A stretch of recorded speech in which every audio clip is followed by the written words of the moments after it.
Mon Seigneur et mon Dieu, je crois fermement que tu es ici, que tu me vois, que tu m'entends. Je t'adore avec profonde révérence. Je te demande le pardon de mes péchés et la grâce de faire avec profit ce moment de prière. Ma Mère Immaculée, Saint Joseph, mon Père et Seigneur, mon ange gardien, intercédez pour moi. Les passionnés du Seigneur des Anneaux sont capables de véritable folie. Ils sont capables de regarder les 3 films à la suite. Et non seulement les 3 films à la suite, mais les 3 films en version longue. C'est-à-dire avec des scènes en plus. Alors déjà que les films sont très longs, les 3 épisodes, alors je te dis pas, les 3 épisodes en version longue à la suite. Ça nous fait, j'ai fait le calcul, au moins 11 heures et 23 minutes de film. Et si on ajoute les 3 films du Hobbit, ça fait 20 heures et 15 minutes. Bon, et pour ces fans du Seigneur des Anneaux, eh bien, c'est pas trop long. Ils se disent que plus il y en a, mieux c'est. Et mieux on comprend. Et plus on peut être fidèle au livre. Bref, en tout cas, qu'on aime ou qu'on n'aime pas le Seigneur des Anneaux, ce qu'on peut retenir de cela, eh bien, c'est que pour celui qui aime, rien n'est jamais trop long. Alors que nous approchons de la Semaine Sainte, demain c'est le dimanche des Rameaux, je me disais que finalement, toi et moi, qui aimons beaucoup Jésus-Christ, nous allons pouvoir vivre en version longue le cœur du mystère de la vie de notre Seigneur sur cette terre, c'est-à-dire sa passion, sa mort et sa résurrection. On va pouvoir étaler notre contemplation du mystère de notre salut sur toute une semaine. On va y entrer spécialement demain, durant ce dimanche.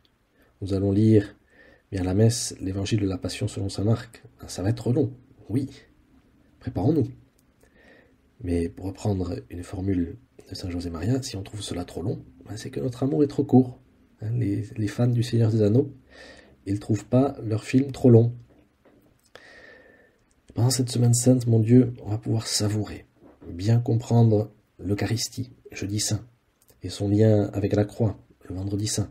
Et nous arriverons à la fin merveilleuse de cette histoire d'amour que le Seigneur a instaurée avec nous, le jour de la résurrection.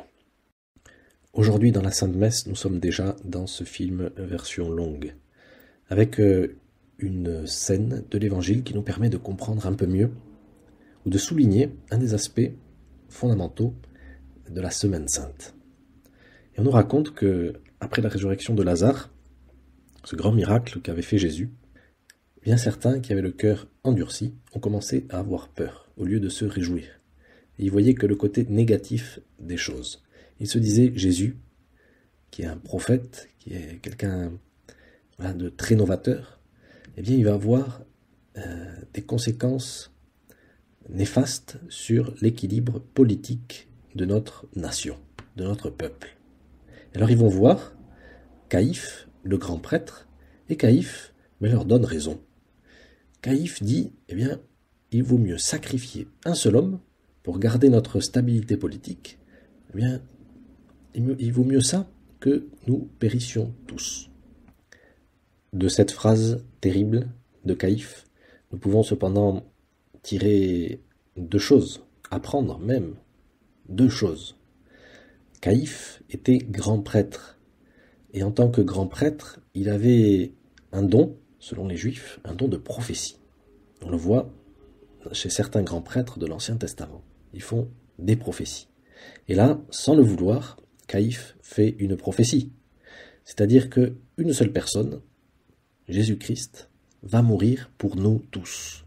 Et que si il n'était pas mort pour nous tous, nous aurions tous péri. Nous irions tous à notre perte. Et ça, c'est la mort de Jésus-Christ pour nous. C'est une mort pour nous sauver. C'est une mort pour nous donner la vie. Et pour rassembler autour de lui tous ces enfants dispersés, nous dit l'évangéliste.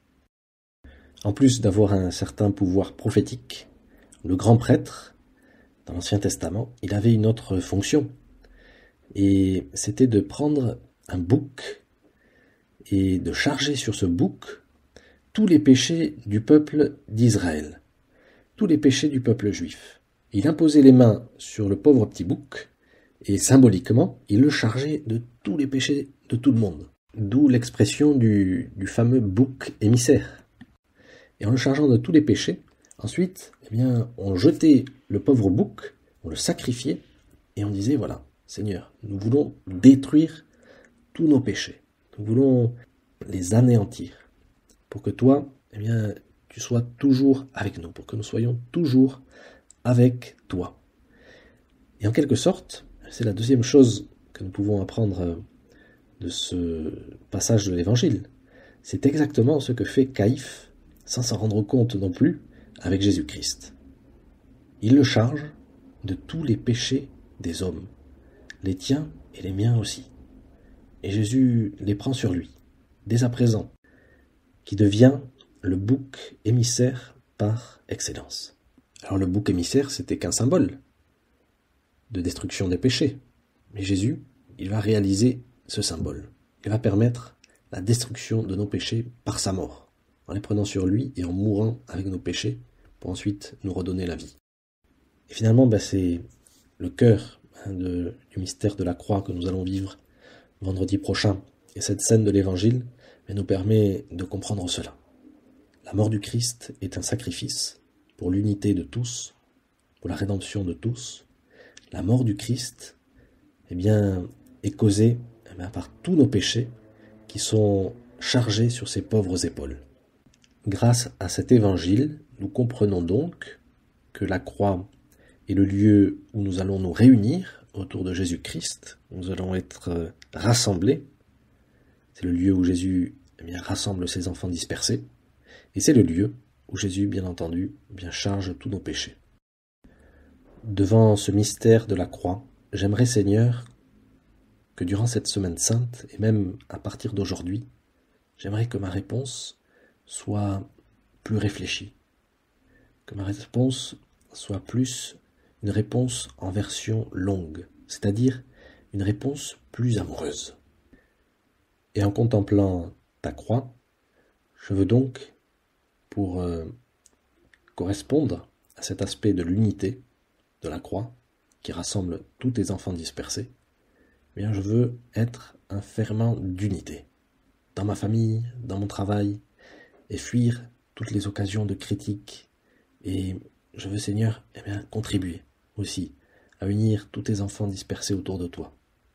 Et puis, vis-à-vis de cet autre aspect que nous avons vu aujourd'hui, ce sacrifice, ce chargement de tous nos péchés sur tes épaules, je veux, Seigneur, regretter plus mes péchés, être plus contrit. Demain, à la messe des rameaux, j'aimerais, Seigneur, dire avec plus de piété cette belle prière du Confiteor. Je confesse à Dieu Tout-Puissant. Je reconnais devant mes frères que j'ai péché, en pensée, en parole, par action et par omission. Et tu sais que il y a aussi une version longue de ce Confiteor, qui est toujours dans la forme extraordinaire du rite romain, où on dit qu'on confesse aussi à la Sainte Vierge, à tous les saints, et ensuite on demande l'intercession de Saint Paul, de Saint Pierre, de Saint Michel, et on s'incline et on se frappe la poitrine en montrant au Seigneur vraiment qu'on regrette nos péchés. C'est cela que nous voulons faire, Seigneur, dans la messe de demain, te dire que nous regrettons vraiment nos péchés, qui sont la cause de ta mort.